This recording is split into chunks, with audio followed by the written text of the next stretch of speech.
সন্ধ্যের জন্য স্ন্যাক্স একদম রেডি।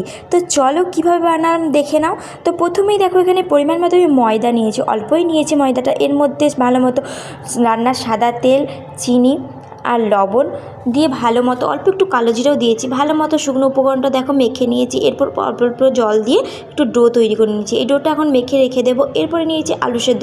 আলু সেদ্ধের মধ্যে দিয়ে দিচ্ছি লবণ, হলুদ গুঁড়ো, ধনের গুঁড়ো, জিরের গুঁড়ো, চিনি আর একটা শুকনো লঙ্কা, আর দিয়ে দিলাম সবশেষে ধনে পাতা। তো এইটা দিয়ে ভালো মতো মেখে রেডি করে নিয়েছি।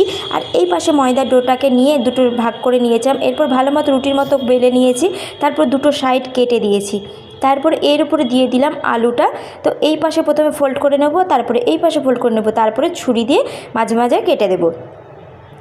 তো দেখো কাটা হয়ে গেছে। তারপরে দেখো এই বুড়ো আঙুলের সাহায্যে এরকম চেপে দিলাম। তো দেখো হার্ট শেপ একদম রেডি হয়ে গেছে। তো এইটা এখন তেলের মধ্যে ভেজে নেব। তো মিডিয়াম টু লো হিটে এটা ভেজে নিয়েছি লাল লাল করে। তারপরে দেখো সসের সঙ্গে পরিবেশন করে দিলাম। কেমন লাগলো রেসিপিটা অবশ্যই কমেন্ট করে জানিও। দেখা হচ্ছে নেক্সট ভিডিওতে। টাটা।